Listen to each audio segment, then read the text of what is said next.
Happy Friday. It's me, Alex, the stay-at-home reader, and I was thinking of doing a Friday reads, and then I realized it's mid-month book bash, which I've never really participated in, intentionally anyway, and I've certainly never vlogged, but I'm thinking that's what we're gonna do. I am starting the day reading this library hold that just came in, Pedagogy of the Oppressed by Paulo Freire. Freire? It's a Portuguese name, Brazilian Portuguese, and I have no idea how to pronounce that last name. I'm not good at reading nonfiction at all. But what brought me to this book was I saw someone post quotes of it on Instagram. Someone had a post with like several slides, you know, and quotes on like a little background. They made a little graphic with several quotes taken from this book. And I thought they were really powerful and really relevant. And so I looked up the book, and my library I was able to access it to request it, and the hold came in. So I think that in isolation, the quotes were I was more able to appreciate them. Reading the full text, and I don't even remember exactly what the quotes were. Like when the hold came in, I was like, that sounds familiar, but I don't remember. And then I sat down and remembered why I requested the book.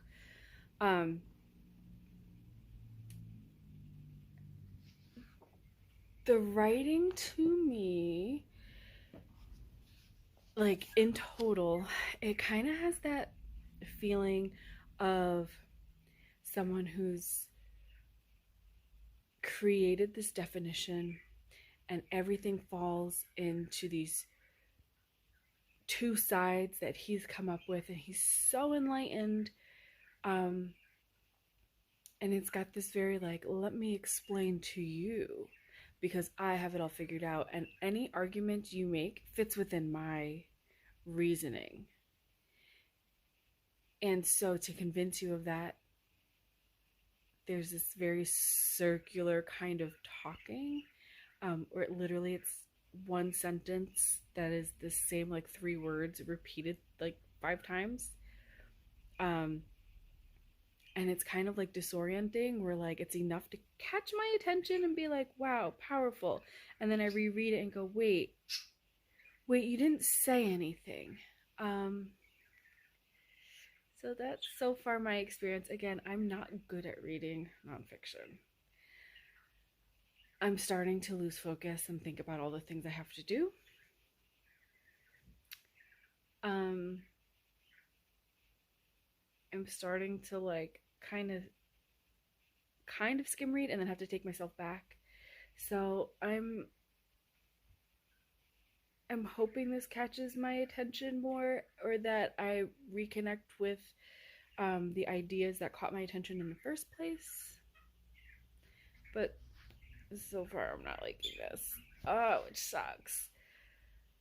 I read a little bit of the introduction, and then I read the preface. Introductions, like, do you read the introductions of books? Sometimes I start and then I feel like, well, this is too long. Let's just get to what we're here for. So I read like 1/3 of the introduction. Like, why does that have to be 30 pages? And then I read the preface from the author himself. And now this first chapter is on defining oppressors versus the oppressed, and dehumanizing versus humanizing. I'm gonna read a little bit more. Ursula brought them to the riverbank, where there was a broad wooden landing stage, a large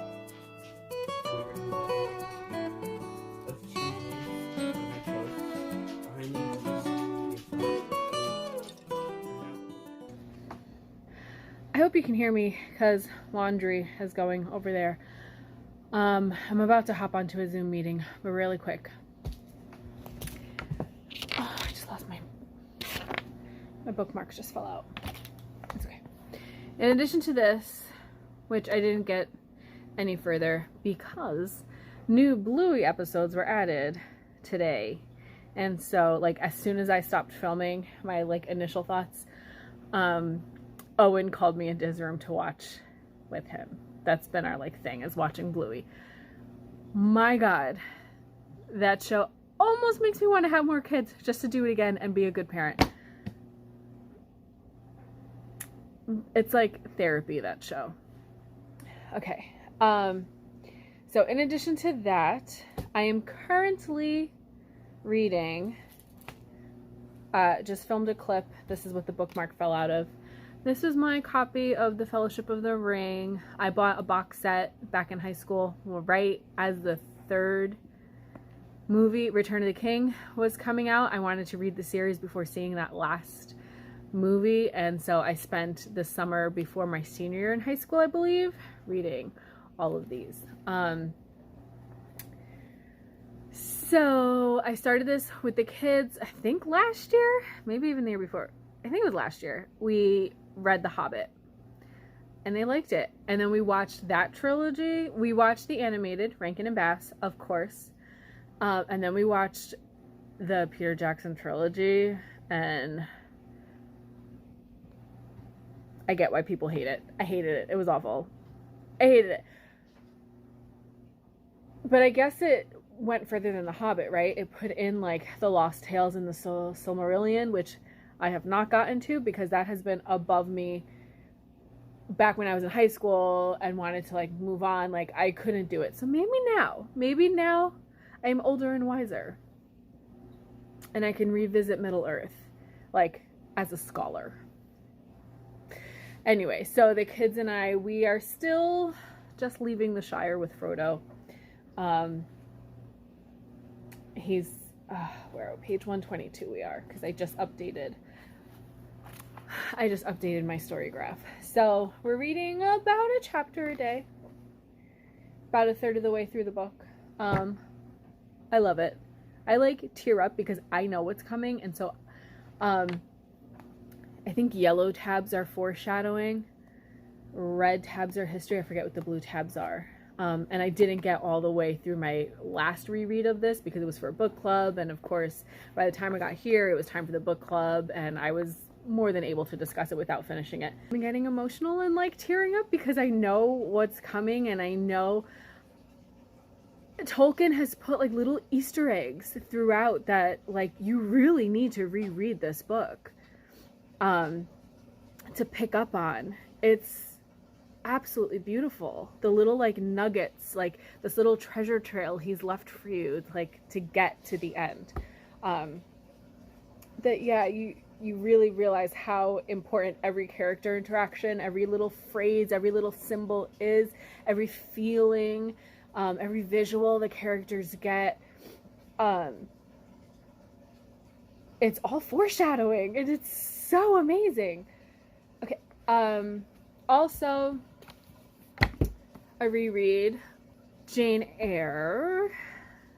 I think we're going to talk about this more in a separate video because I have thoughts on Jane Eyre. I'm pretty much listening to it, but all I have is for her to return to Thornfield Hall at this point, so I may just finish it with my eyeballs because it's just that little bit. Like, she's turning down St. John right now.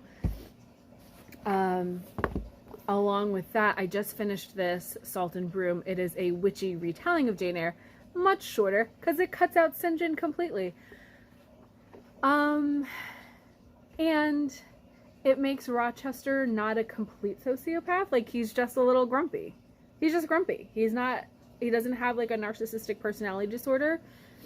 And, like, gaslighting tendencies, and he's not grooming Jane.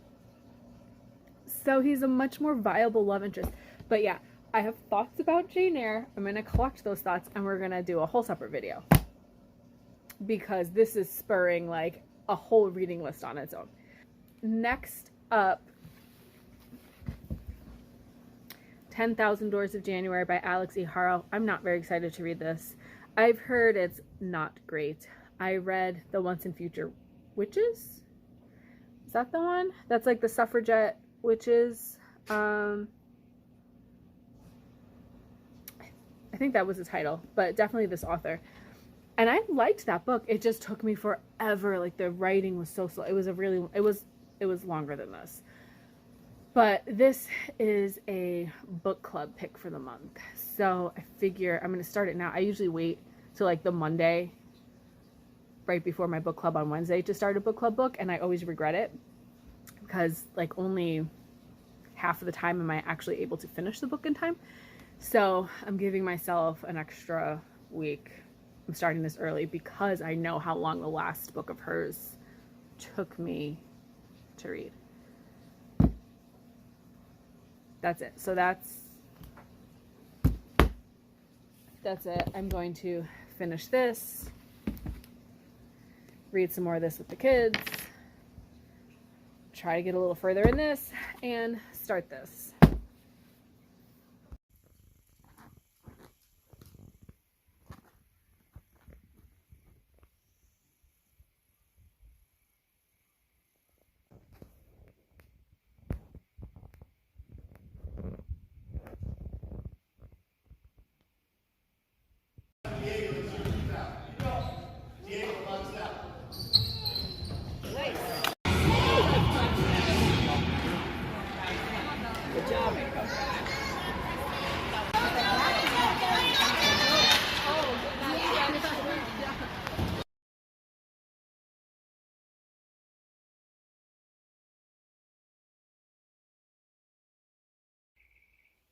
Hi, Saturday evening now. Sporty day. Lots of sports ball, basketball, and then our friend had a hockey game that we were able to go from one right to the other. And then we came home to watch hockey on TV, but I took a little nap, and yeah. So then I watched some YouTube, and now I'm like, oh yeah, it's mid-month book bash. I'm supposed to be bashing the books. This morning, while getting ready to go to basketball, I started listening to On Palestine. I'll put it here. By Noam Chomsky and someone else, and this is a follow-up to their work called Gaza in Crisis, which I didn't read. Again, I'm very late to knowing anything about the world. I don't know. Like, my 30s has been just the decade of awakening, and yeah, making up for just a lack of awareness. I mean, that's youth, right? Anyway, started listening to that. I wish I had a physical copy because it's something I want to like tab and mark up and really interact with, and I think that helps kind of like cement the ideas and the things I learn. I'm reading a little bit more of this, and I did just have to skim like 2 pages because it's so thinky. It's very like philosophical, where I just want something that's going to make its points clearly and be like easy to engage with and interact with. Where this is just very academic and smart talky, and it feels excessive. Like, I guess I'm coming to these ideas now with like a sense of urgency, and so I don't have time for the pretty smart talk. Yeah, like, I want the meat and potatoes. Just give me Give me the good stuff. Like, give me the facts.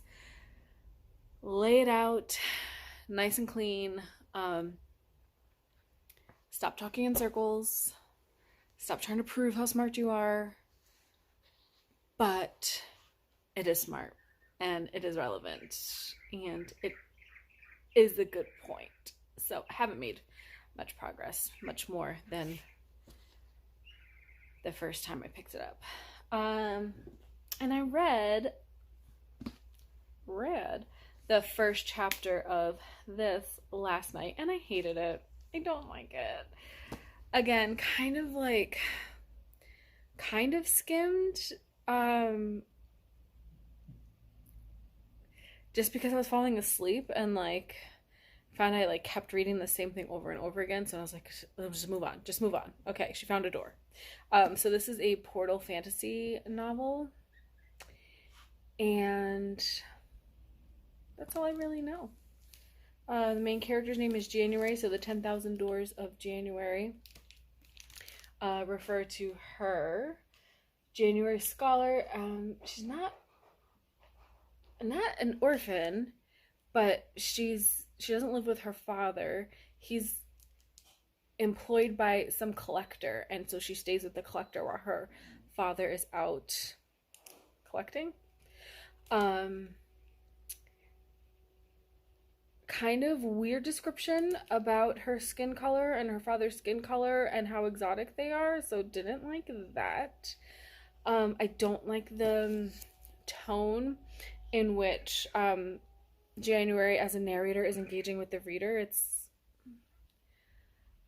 I don't know. I don't know what's wrong with it, because I'm sure sometimes I do like it. It's just very like, oh, I bet you think this, actually, blah, blah, blah, blah, blah. Oh, and now you know. That kind of tone, like she's very like chummy with the reader. I'm not in the mood for it. So we'll see how chapter 2 goes with the second door she finds. Did I say it's a portal fantasy? So she just keeps encountering these doors. Kind of reminds me, the start of it kind of reminds me of Erin Morgenstern's second book. What the hell? Something about seas and stars. Stars and starless sea? I don't know. Which I was very, very, very excited for, having loved The Night Circus. And then that book was a DNF, probably about 60% through. And this reminds me of that, so that's not a good omen.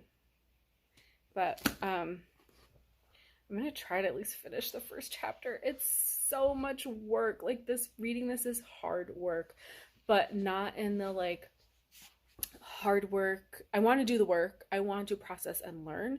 It's hard work in the like picking through this like garden of words to just like figure out what matters.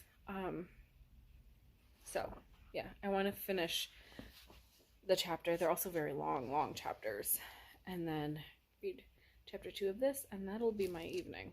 I'm ready for bed already. I don't even know what time it is. Out of the three of us. Yeah. And I went to school. I'm gonna spin.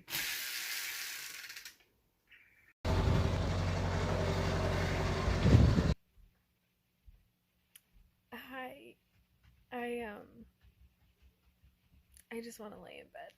Oh my gosh, my hips are so sore from doing the machines at the Planet Fitness, but like good sore, and I just want to sit here and read. I got the ornaments off the Christmas tree. It's killing me that there's still Christmas tree in the vlog and all the Christmas ornaments are up. I just have to figure out where to put stuff away. Our house is so small and we don't have easy access to the attic, and our basement is full. But I need to clean up. But I just want to read. The second chapter of this went much better. But now it's doing the book inside a book thing. And I just want to get back to the main story. So this definitely reminds me of the Starless Sea. But I think this may have come first. I'm not totally sure. I don't remember. I googled it. They were published within 2 months of each other in 2019. So I guess that was just the theme of the year. I also started another audiobook because I could not sleep last night. So I wanted like a brainless noise kind of audiobook. So I went with the romance. It's called Curves for Days. It's a plus size main character, grumpy love interest. It's okay. It's cheesy. It's really, really cheesy. So the main character has come into a large, like huge sum of money through the lottery. And now she's like running away from all the people who she knew in high school who were all of a sudden hitting her up like, hey, remember me? Like wild times in high school, right? Wasn't that awesome? And she's like, you bullied me. What are you talking about? So she's so sick of people reaching out to her to grab money. So she's assumed a new name and found a new place to live. And the love interest she has hired as the handyman to fix up the house she's bought. There's been like a hug so far and like little accidental touches and zings, but I'm only like a quarter of the way through the book. So there's that. I feel like I'm in one of those moods to just like start a bunch of things, but nothing has like run away with my interest. I don't know if that's good or bad. He's ready. Yeah, just come on here. I don't think I had anything to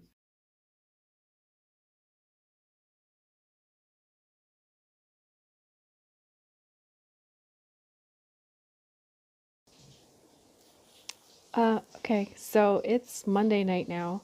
Today was actually a holiday, Martin Luther King Day. Nate had the day off of work, so that was fun. Long weekend in that sense. I had to close off this vlog.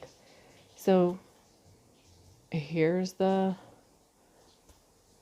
books I bashed, I guess. I got to page 130 in the 10,000 Doors of January.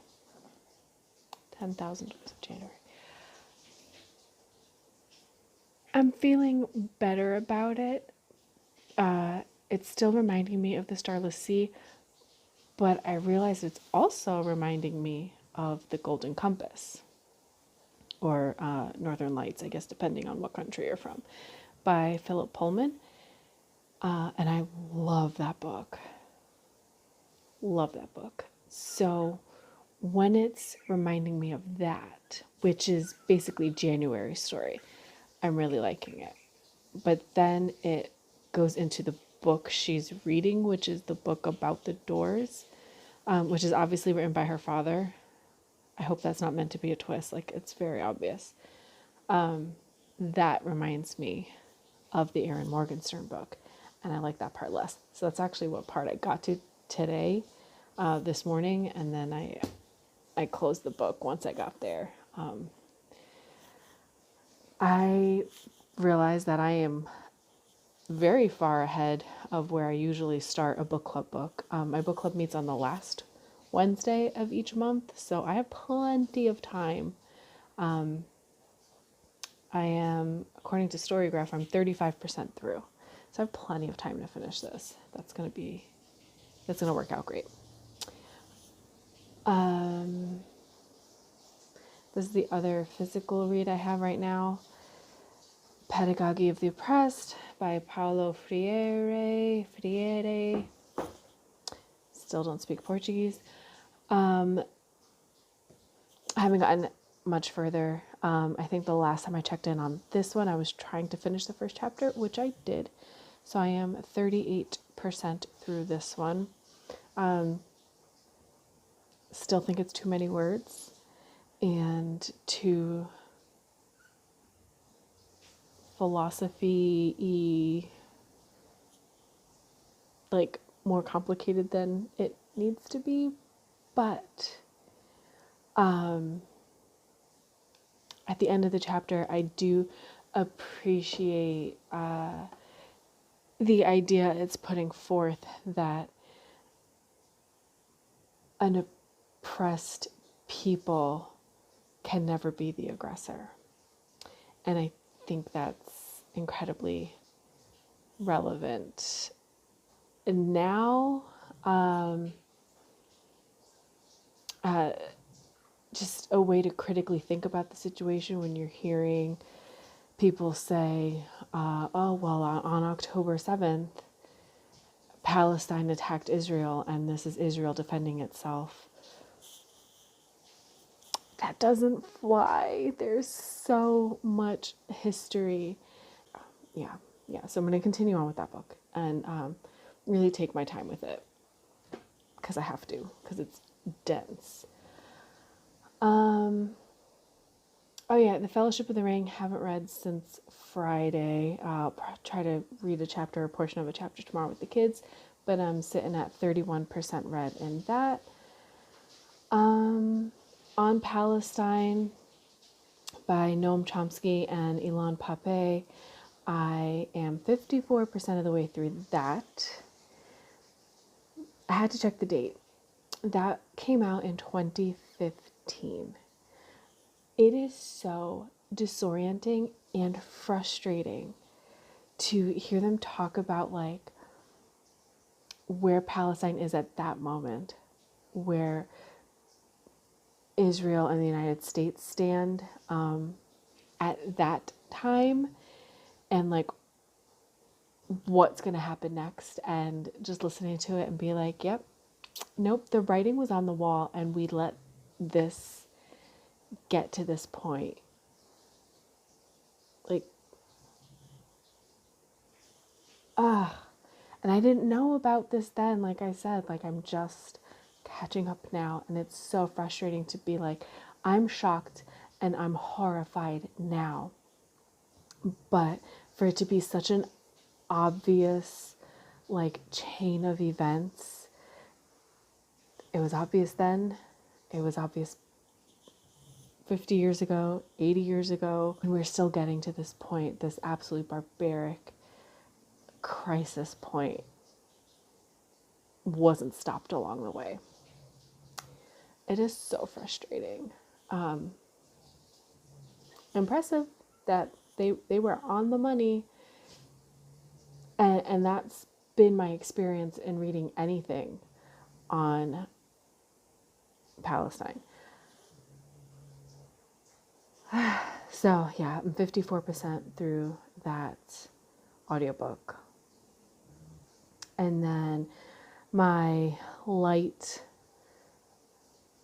just for fun romance audiobook, Curves for Days. I listened to some more of it today. We went back to Planet Fitness. My thighs are on fire from doing legs yesterday. Today I did treadmill, just walked for half an hour and then did some arms, and oh my god, my shoulders. I guess I don't use my shoulders much, and yikes. When I was doing I don't know, I forget which machine it was, but one of the arm machines, I just felt like my shoulders were like grinding the whole time. That was gross. Anyway, while we were at Planet Fitness, I listened to, for funsies, Curves for Days, and I got to about 45%. They've expressed their interest in one another, and so that's cute. That's cute. Yeah, that's just like a really body positive, big girl dealing with like insecurities and traumas from the way she was treated in the past. But she's good with her body now. She's happy, and so she's pretty body positive. She's a good person. She just confronted someone who has an issue with her size. And then the other POV is the male romantic interest, and he clearly is fine with her body. And so that's just a cute, affirming kind of story. This vlog is super long. My first mid-month book bash vlog.